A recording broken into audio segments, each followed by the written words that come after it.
Hey, what's up, everybody? It's your girl JoJo, and I'm here with the review for Family Empire Houston. I always forget what show I'm reviewing. This is the season 1 finale. It was a good episode, got us to the end point of what we knew was going to happen, that Grandma Oscarine was going to accept the deal, but we'll talk about it. Hope you guys are doing good today. I am doing well. Let's get this review done swiftly and professionally. Okay, so the episode picks up where it left off. We actually go out to the land so that we can discuss even further what we want to do in the deal, and they lay everything out. And Grandma Oscarine is still a bit confused, okay, because Grandma Oscarine comes from the school of we build something and then we make money off it, period. So she's trying to figure out in her mind, how does building in phases make them some money?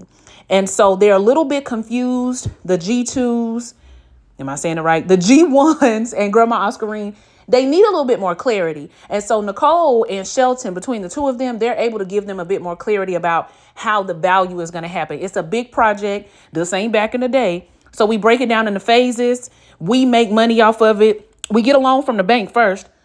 We get our money from that. We recoup our money from that. And then in the next phase, we're able to build, I'm guessing using some of the proceeds from the first build. That's kind of how I was understanding it. And then the money generated is going to start coming in that 5 years. Grandma accepts the plan. Everybody's okay with it. Jermisha is proud and happy, mainly because Nicole is back on the G2 team. That was funny. But like Nicole said, she said she was always on their team. She was trying to, mix it up a little bit.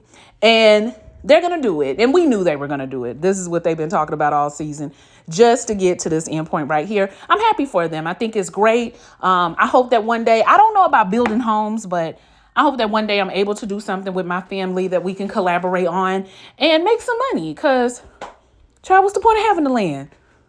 Other than to live on, of course, and that's a blessing. But it would be great to be able to live and make a little coin.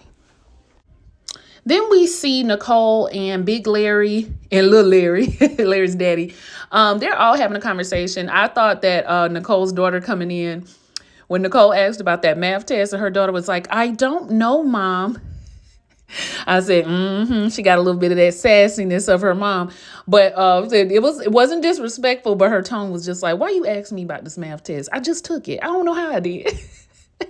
But Larry was like, "Do you feel like you did well?" Which was the better question. Anyway, she goes upstairs. It seems like they don't really want to have her on camera too much, which I totally respect. I would do the same if it was my child. They start discussing the adoption again. Big Larry is kind of like, "Y'all should did this a long time ago. You waited a long time. She been by herself all this time. You know how daddies be mumbling and stuff." But he wasn't wrong. Their conversation was difficult because I understood both sides. I understand Big Larry. Okay, so the biggest Larry, and then there's Larry. Anyway, so Larry, her husband, I understand him saying, if my daughter is not comfortable with something, I don't want to do it and then throw her into it because she's the most important person in this whole thing. Like, yes, she has said she wants a sibling before. Yes, she has said she doesn't want to be lonely, but I don't really know if she's going to be okay with the attention being taken away from her. And keep in mind, I believe she's 7 or 8. So I understand getting a sibling at that age. That's when I got my first one. So then, in the house anyway. So then Nicole is just like, I think she's going to be fine. She's asked for a sibling. I don't want her to grow up not having a sibling. I want her to have a sibling. It's our job as parents to get her comfortable. The reason why I understand both sides is because my mom wanted more children, right? I don't think my mom could have predicted I was going to show out the way that I did, but I had never told my mom I wanted a brother or sister, ever. Never. Matter of fact, I think when people asked me, did I want a brother? I said no. No, I was fine being an only child. And my mom didn't let my opinion and my thought process stop her from having more children. She just had to deal with it accordingly and let me know that her love for me was not going to change because there was going to be another child in the picture. And I would say it took a little over a year to get me used to that idea. My mom kept me very involved in her pregnancy. By the time my brother was born, I kind of felt like her little helper. And my brother became my baby in the process as well. And I really did love him. I played with him a lot. I still had trouble with not being, the center of attention as I once was, but it wasn't really all that bad. I kind of grew into having a brother. After about a year, I was good, y'all. I was good.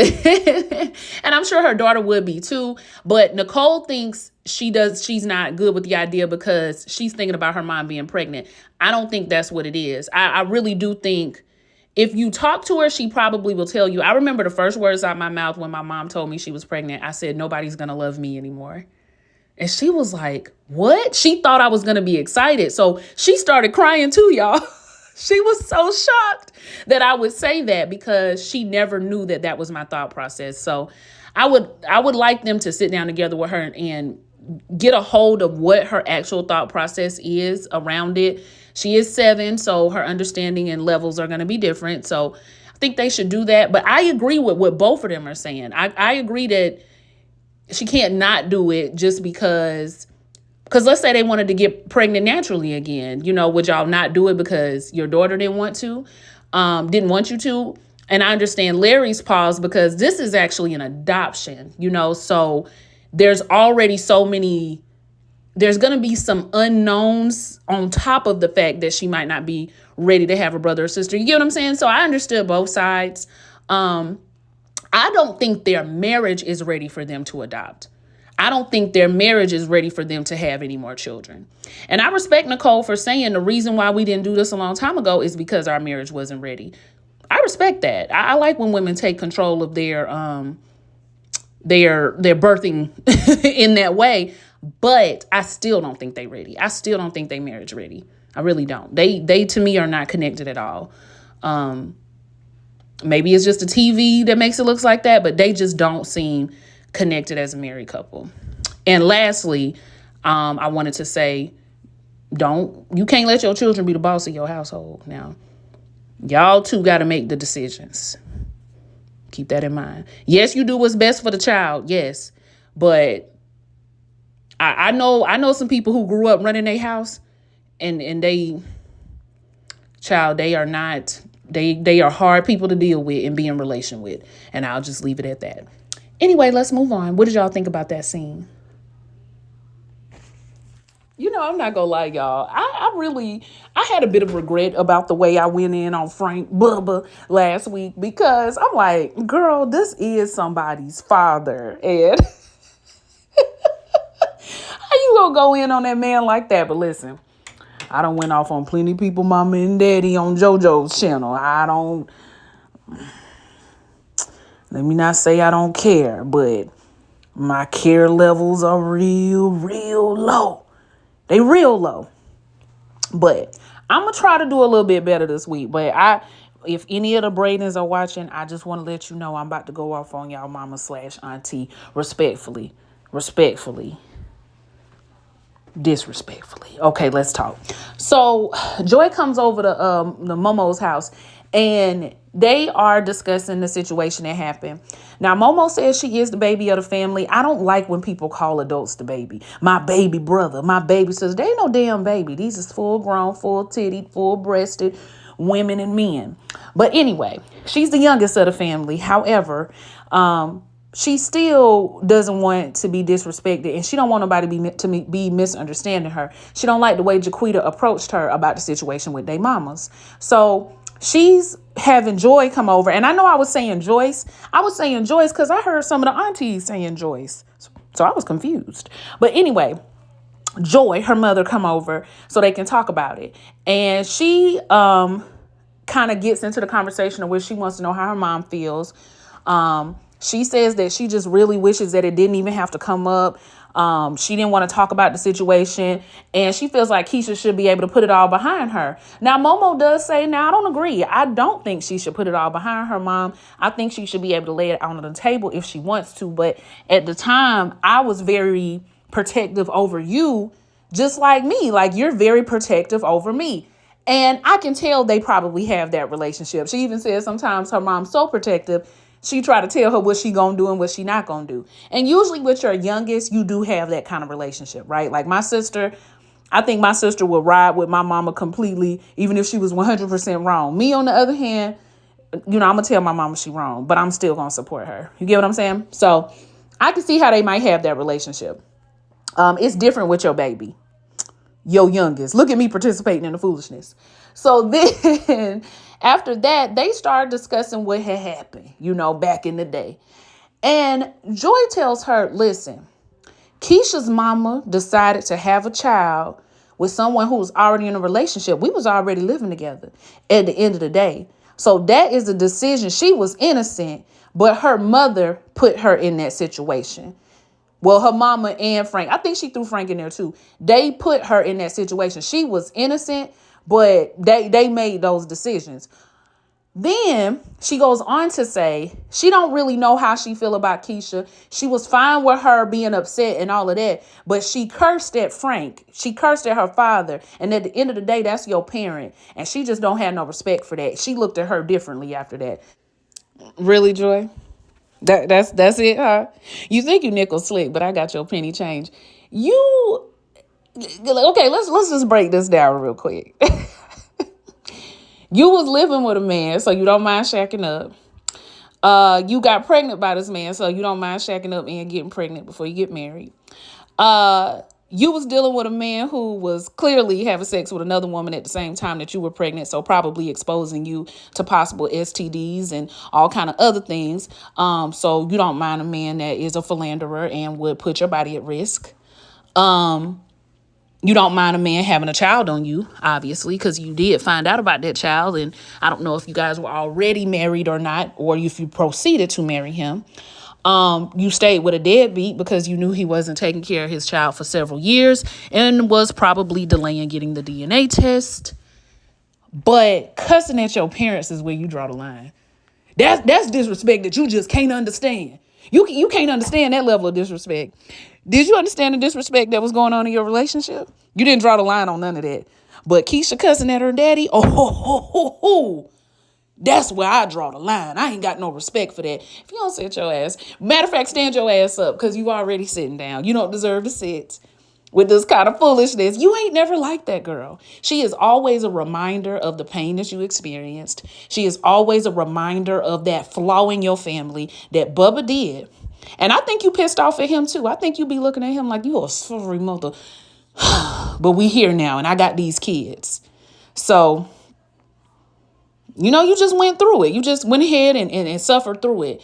But she's always a reminder of like that moment and that flaw in your oh so perfect relationship with Bubba. I know it's not perfect, but I'm being facetious.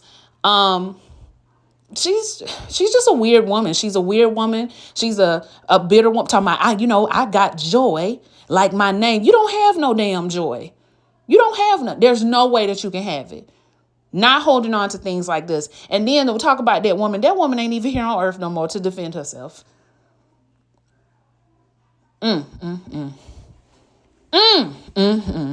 She thinks she's slick, but we all clocked it. And Keisha was right about how she felt.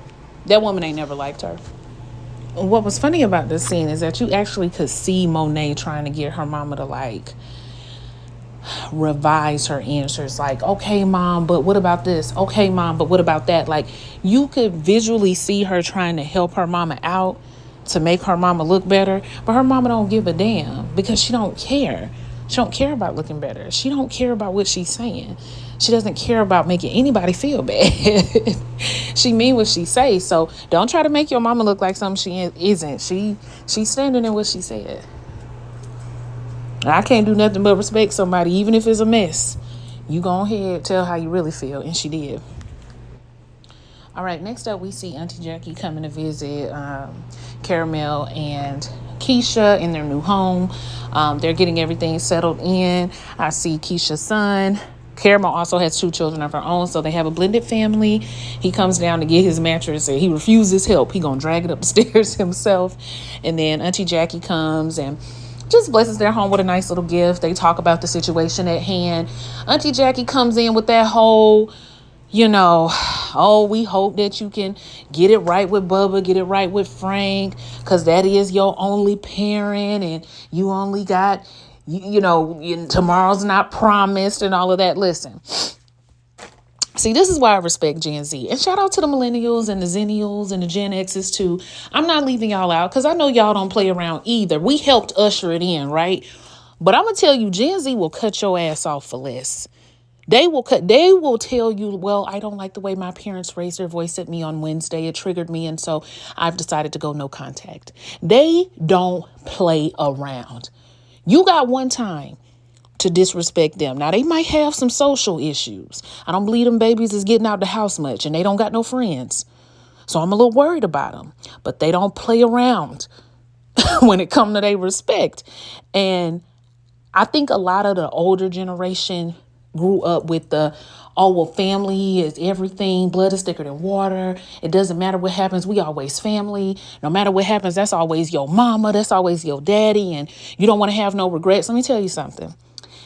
If I do everything that I need to do as your child, and I know that I have not harmed you, and I know that I've put forth effort to be a good daughter or a good son to you, and I get shunned and treated as if I am disposable or less than, I'm not going to feel any type of way. Trigger warning. I'm not going to feel any type of way about you departing from this earth because I've made peace with myself as a child, and I've made peace with the relationship we do or don't have.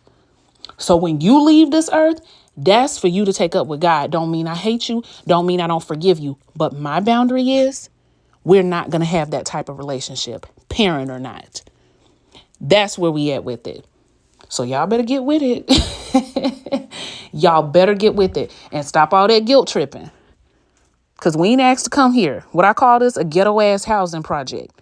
Didn't nobody ask to come out here. I don't care what y'all say. I know I didn't ask for this child. I wanted to be up in heaven with the angels and them. Not down here. We also learned at this time that Auntie Jackie did reach out, and so did Auntie Cheryl, to get Keisha. She wasn't the only one, and that her mom was cool with it. So I know somebody said that the other woman, maybe she had a friendship with the aunts. Doesn't really seem like that. It just seems like she was open and wanted her daughter to be included. She did say at one point, I think she said that she told Joy that she wouldn't go get something like that, but I may be confusing that.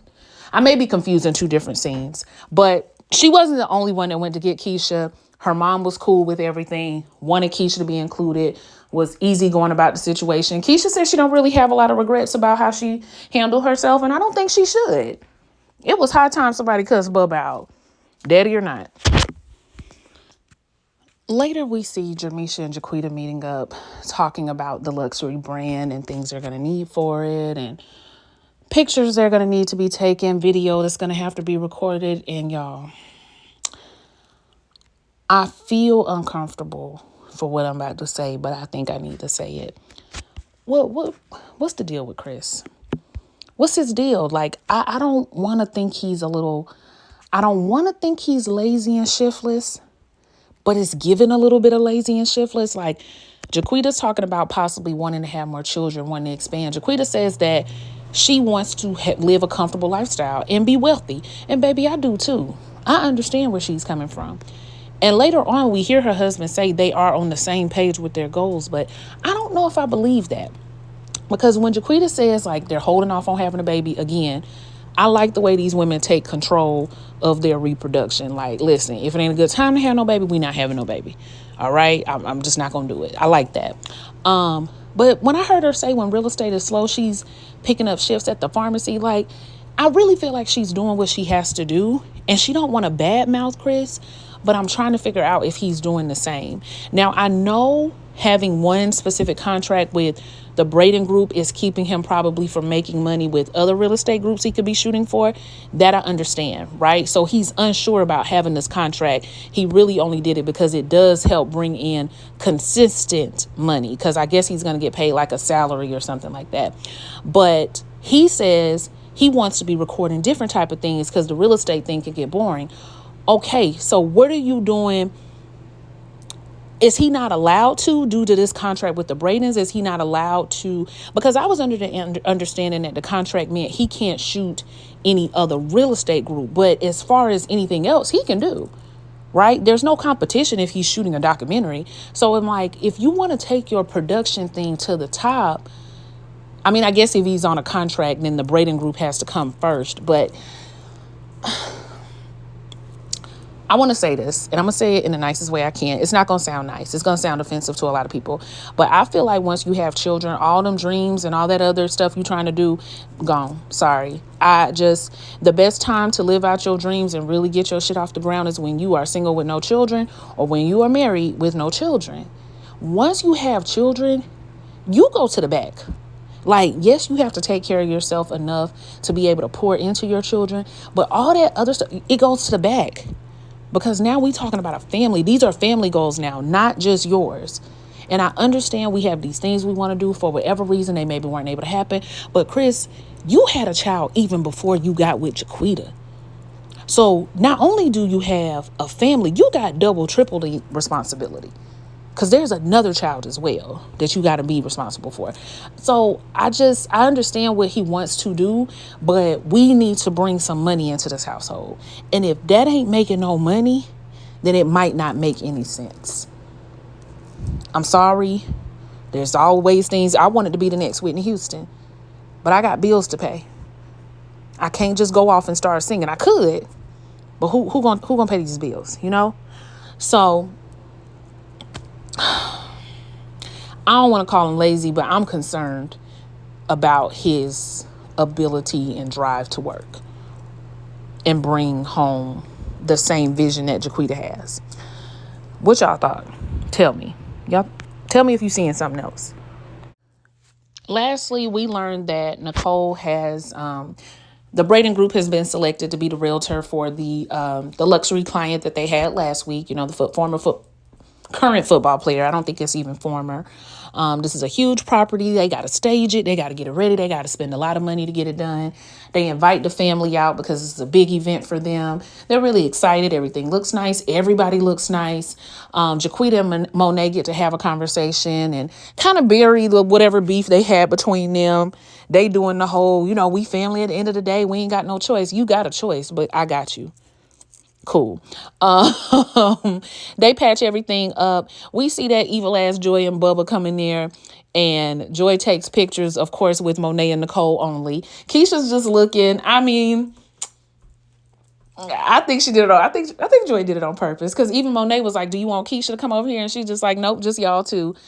It's fine. If I was Keisha, I wouldn't even care. I don't want to take a picture with Joy and her daughters. I would take a picture with my sisters when they're ready to take one. Joy and her daughters and my sisters are two different people in my mind. But child, let them take their raggedy ass pictures. Nobody cares.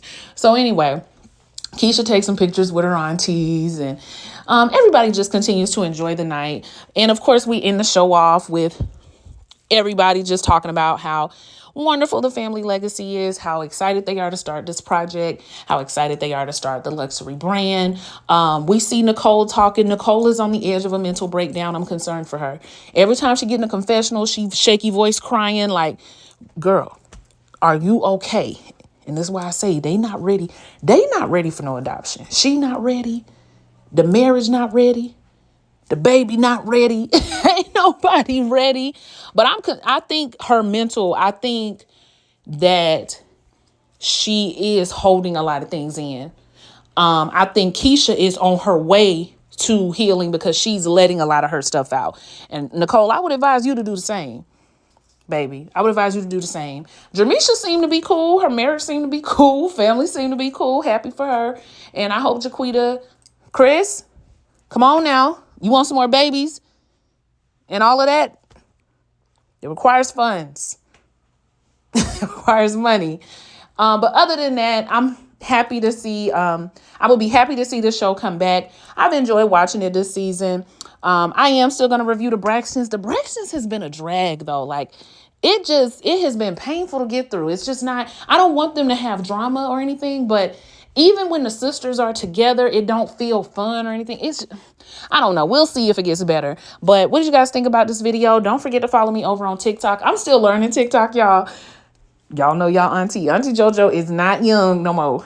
I don't know how stuff goes. I'm trying to figure out how to do, like, you know how you do a still shot, you stop the video and you talk a little bit and then you start the video again. That's what I'm trying to figure out how to do. I think I got a green screen it. Child, I'm gonna figure it out. But I'll be doing content over there as well, chatting with JoJo, same as here. So y'all can follow me over there, like, comment, and subscribe. I'll see y'all for the next one, and thank you for watching. Bye. Child, y'all know my memory be failing me. One more thing I forgot to mention. I didn't want to, y'all remember episode 1 or 2, I think I kind of said it, but I didn't follow through. I think I'm gonna follow through a little bit now. What's Nicole and Chris? I don't think nothing is going on between them, trust me. But their relationship is weird to me. When they was in that car and Chris brought up how she always want to bring it in for a hug, I don't know, the vibe with them two is weird. It's not sexual. It's like, oh, I don't know. I hope one of y'all in the comments can give me the word. But something is not right with them two. I ain't trying to get no drama started, but something ain't right with them too. Like, is he intimidated by her? I don't know. It's just, I don't know. It's weird. But I just wanted to say that anyway, you guys. Like, comment, and subscribe. I'll see y'all for the next video. Bye.